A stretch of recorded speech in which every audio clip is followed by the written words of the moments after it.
Listo, muy amable. Entonces les preguntaba qué entienden por Plan Nacional de Desarrollo, si hicieron lectura. No, Bueno, vamos a entrar. El Plan Nacional de Desarrollo es una herramienta que le sirve al gobierno para el direccionamiento de las políticas macro que permiten cumplir las propuestas políticas de los gobernantes que han sido electos. Entonces, el Plan Nacional de Desarrollo es una estructura proyectada de planeación que elabora el gobierno. No lo hacen ni para 1 ni para 2 años, sino que lo hacen para 10 años.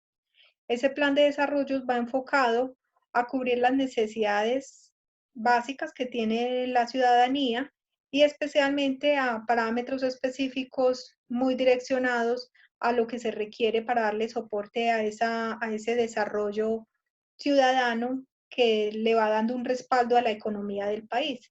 Caso, por ejemplo, dentro del Plan Nacional de Desarrollo vamos a encontrar los requerimientos que hacen los entes internacionales como el Banco Mundial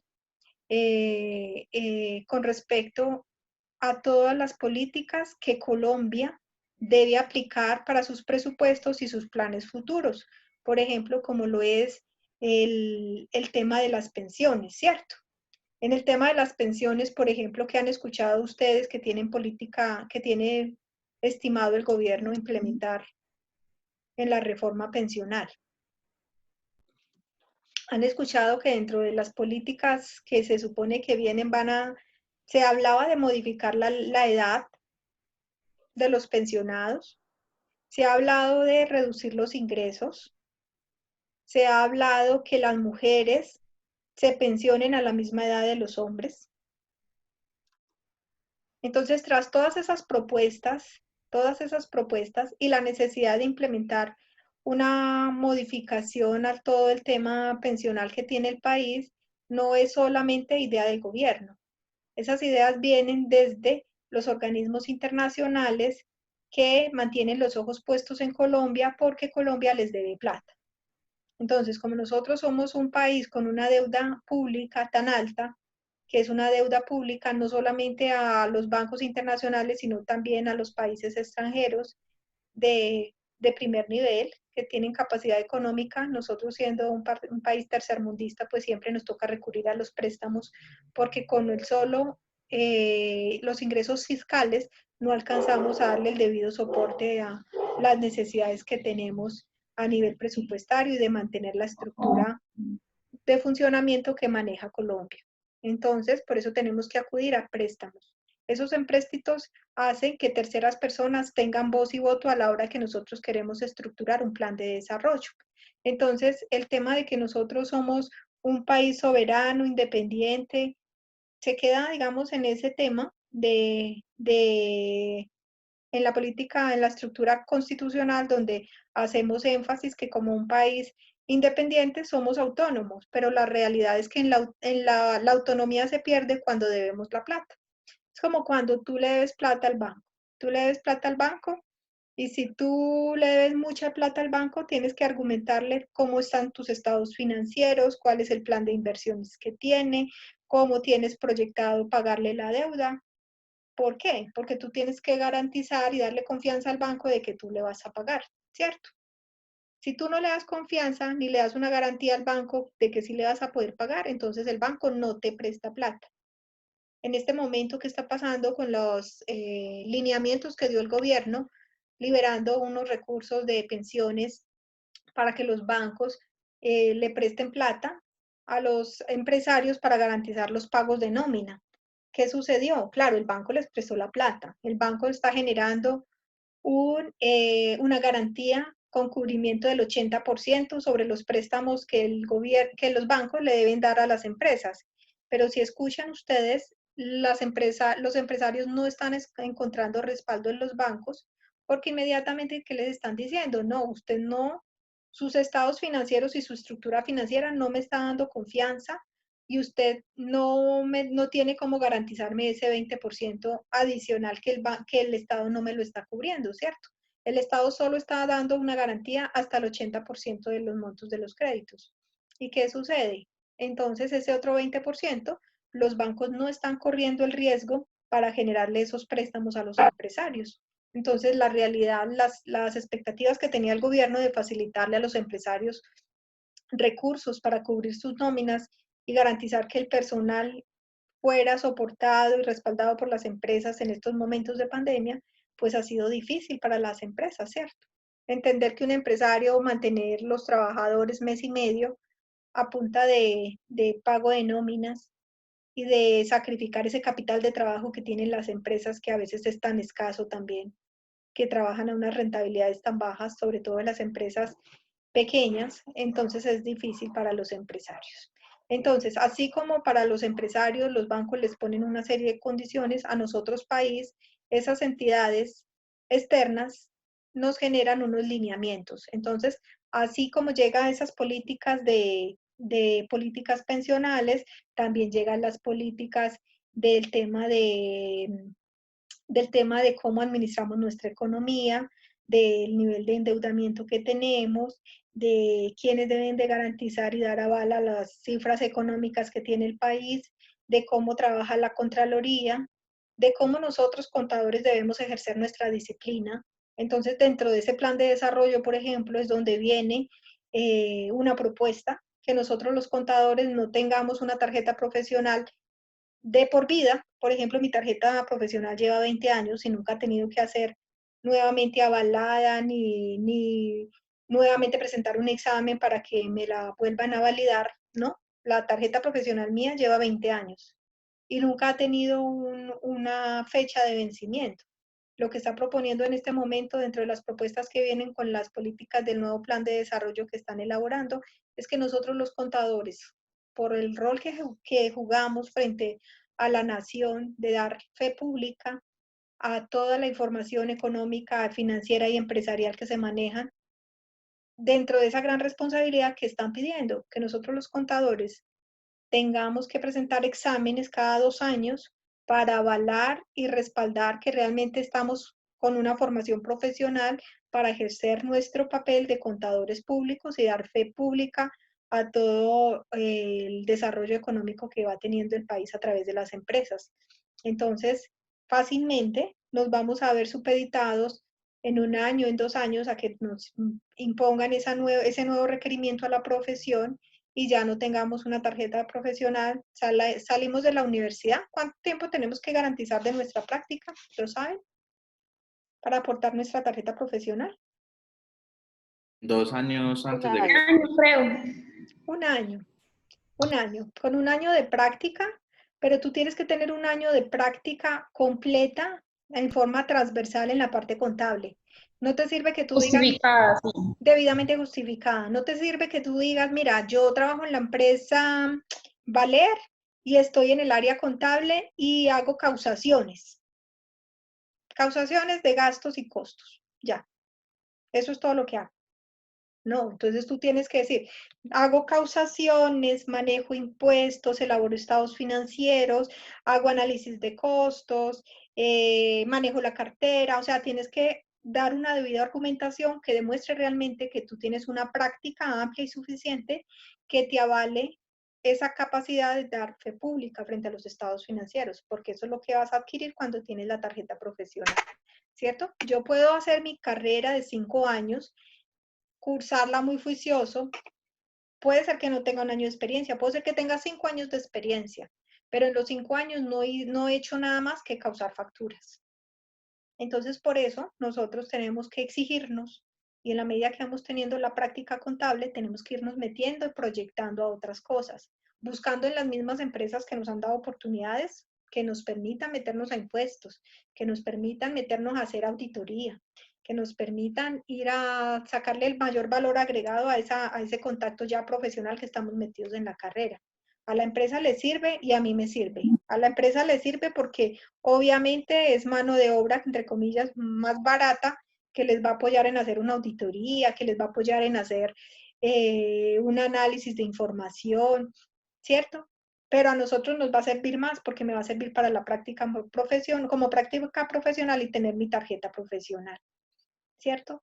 Porque si no, vamos a ser unos auxiliares muy costosos. Mañana nos graduamos y no vamos a poder tener nuestra tarjeta profesional y solo voy a estar con el cartón de la universidad.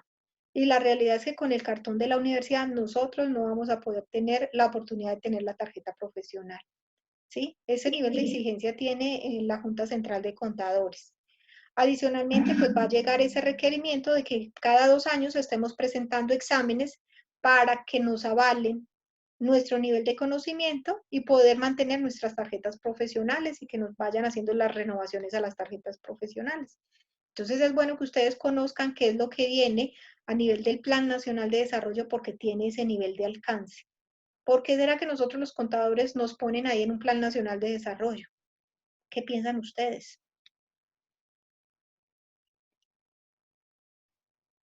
Profe, pues yo pienso que es por lo que usted nos está explicando, porque como los contadores, pues podemos dar fe pública, entonces es como la credibilidad que se da ante lo que se Ujú. está escrito en una empresa.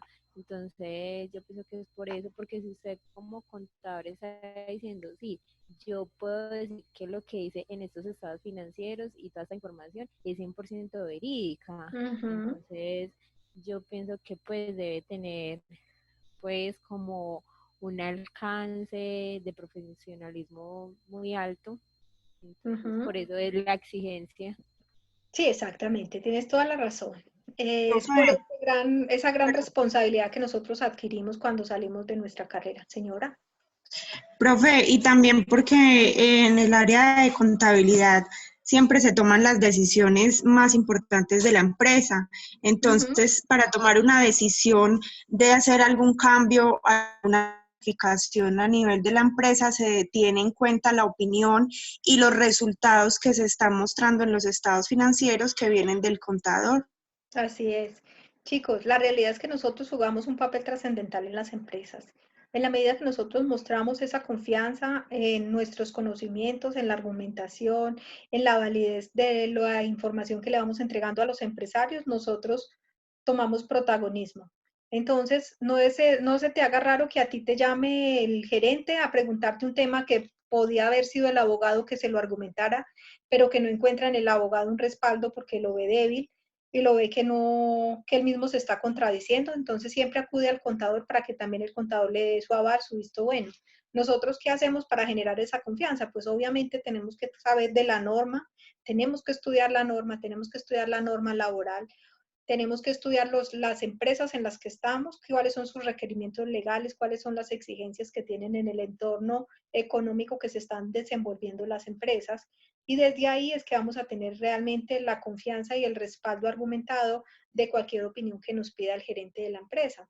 Entonces, es por ese acompañamiento que nosotros le hacemos a las empresas, por esa necesidad de levantar ese factor confianza, transparencia y honestidad que requiere el Estado de los contadores públicos que están de cara a las empresas. ¿Por qué?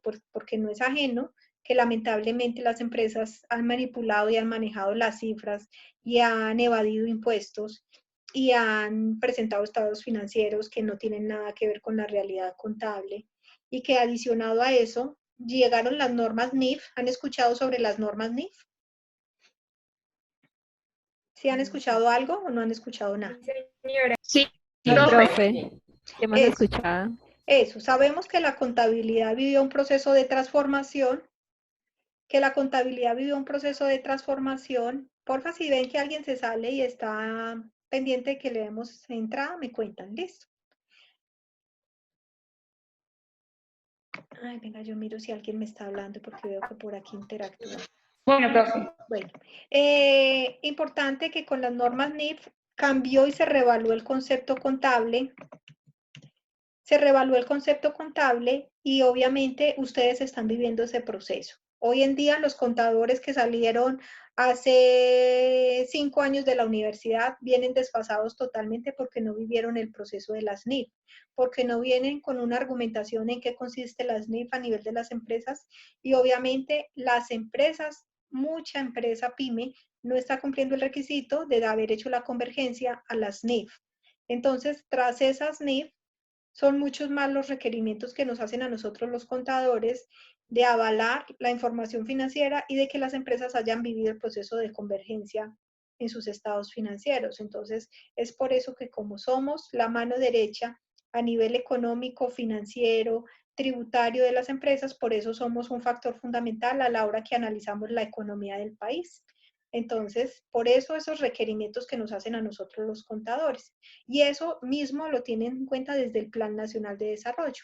Entonces, es importante que tengamos en cuenta que el Plan Nacional de Desarrollo no solamente me habla de proyectos sociales, no solo me habla de proyectos de desarrollo de vías, no solo me habla de estructuras presupuestarias, de cómo son los niveles de las políticas fiscales que va a tener la nación, sino que desde el Plan Nacional de Desarrollo también le dan una proyección a esa parte adicional que conforman la nación, como son las personas que entramos a interactuar y a generar el respaldo económico y el desarrollo económico y financiero del país.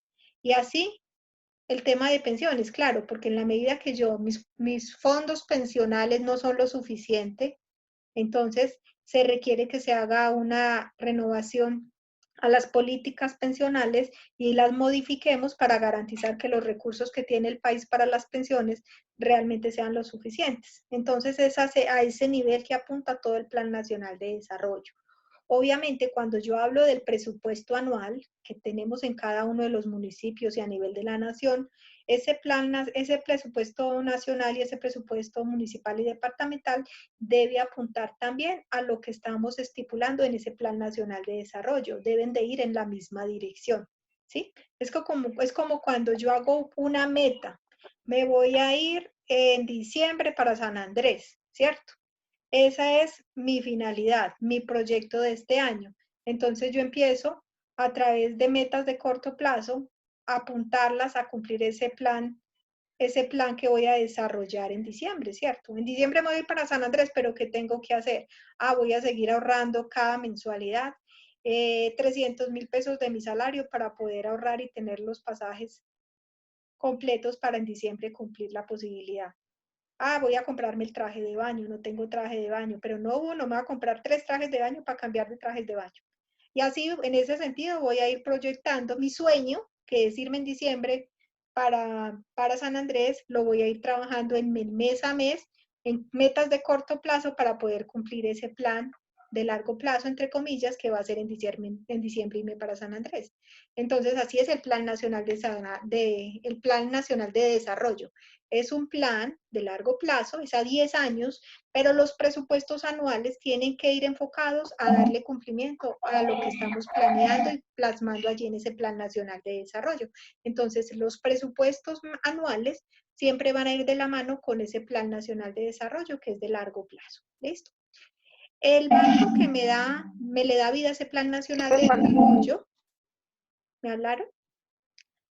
El marco que me le da vida a ese Plan Nacional de Desarrollo es el marco legal de la Ley 152 de 1994 que establece la Ley Orgánica de Planeación y en ella se encuentran aspectos contenidos como procedimientos y mecanismos para su elaboración. Entonces, ¿qué vamos a tener en cuenta con esa ley orgánica? Va a ser la aprobación, la ejecución, el seguimiento y la evaluación y el control. Entonces, siempre vamos a estar haciendo ese proceso de la evaluación, de la aprobación. Una vez aprobado ese Plan Nacional de Desarrollo, se va a hacer la ejecución y el seguimiento y vamos a tener la evaluación y control. Atrás de la evaluación y control lo vamos a hacer a partir de indicadores de desarrollo que me indiquen si realmente la forma en que lo voy ejecutando estoy cumpliendo la posibilidad de llegar a mi plan nacional de desarrollo, a cumplir mi sueño, mi expectativa, y si no, tengo que reevaluarlo y hacer cambios, ¿cierto? ¿Cambios en dónde? En mi política económica, en mi política fiscal, en reformular nuevamente el tema pensional, en mirar expectativas de la deuda pública, porque estoy demasiado endeudado y necesito empezar a hacer la amortización a la deuda, porque si no ya no me van a prestar a hacer más créditos, en analizar cómo se maneja toda la parte de la tasa de cambio, la balanza cambiaria, tema de compras y de importaciones y de exportaciones, cómo se comporta en el país, ¿cierto? Toda la macroeconomía viene a ser parte de la estructura, cómo se me va desenvolviendo el Plan Nacional de Desarrollo. Entonces es fundamental lo que tiene que ver con la evaluación y el seguimiento. Entonces yo vuelvo a mi ejercicio, me voy a ir para San Andrés, pero ya pasó el mes de enero y no alcancé a ahorrar los 300.000 pesos, sino que me tocó ahorrar solamente 100.000 pesos porque tuve que pagar la cuota, la matrícula de la universidad y no me alcanzó la plata. Viene febrero y en febrero pasó lo mismo. Ahí sí que no me alcanzó la plata y no ahorré nada y me quedé en 100.000 pesos solo de enero. Entonces ya en el mes de marzo yo tengo que hacer un seguimiento frente a cuál es mi plan, mi proyecto de ir a San Andrés en diciembre y que ya llevo 2 meses donde no he cumplido lo presupuestado, que tenía que haber sido ahorrar 300.000 pesos cada mes. Entonces yo tengo que hacer, ¿qué tendría que hacer ahí? Un reajuste, ¿Tendría que? hacer un ajuste. Es eso, tendré que hacer replantear, tengo que replantear qué es lo que qué medidas voy a tomar para alcanzar realmente a llegar a San Andrés. Entonces voy a replantear, voy a decir, bueno, voy a inventarme, voy a hacer un plan B de ingresos y voy a empezar a vender alguna cosa que me genere ingresos. Listo, voy a ponerme a vender perfumes. Me voy a poner con una revista, voy a vender productos cosméticos que me ayuden realmente a generar una renta y me ayuden a equilibrar los ahorros, ¿cierto? Entonces, así como voy tomando esas medidas, lo mismo va a pasar a nivel del presupuesto. Si algo no me está dando, si algo no se me está cumpliendo, pues tengo que reevaluar y replantear las cosas para realmente poder cumplir ese Plan Nacional de Desarrollo. Entonces, vamos a mirar esta relación. Entonces, aquí tengo el presupuesto que debe de ir de la mano con el Plan Nacional de Desarrollo, ¿cierto? El Plan Nacional de Desarrollo es una herramienta que me permite planificar los objetivos. El presupuesto es una herramienta que me permite programar y proyectar. ¿Qué voy a programar y proyectar? Los ingresos y los gastos, que son los componentes del plan financiero, del presupuesto anual y del plan anual de inversiones que tenemos para ejecutar en ese año a través de la utilización de recursos de manera eficiente y mejorar las condiciones. Entonces, la finalidad es cuál? Inicialmente para yo hacer el Plan Nacional de Desarrollo y el presupuesto. Yo como Estado tengo la responsabilidad de suplir todas las necesidades básicas de esa comunidad. ¿Cuál es la comunidad? Alguien se me salió. ¿Cuál es la comunidad? Las personas que conforman la nación. ¿Cuál nación? Colombia, ¿cierto? Vivimos en Colombia. Tanto derecho tienen los que viven en Bogotá, así como tienen derecho a que reciban esas mejoras y esas mejoras en las condiciones básicas y esa calidad de vida las personas que viven en el Amazonas o aquellos que viven en la Sierra Nevada, ¿cierto? O los que viven en el Arauca o los que viven en Popayán o en el Cauca. Entonces, en esa expectativa, yo, gobernante, tengo que mirar y analizar cómo debe ser la administración de ese presupuesto público a través de los ingresos que se me generan por las políticas fiscales, que son a través de los tributos y las contribuciones y las tasas que pagamos todas las personas que vivimos en Colombia, ¿cierto? Entonces me generan los ingresos y a partir de esos ingresos yo tengo que ir a generar gastos. ¿Esos gastos cómo van a ser? Esos gastos van a ser,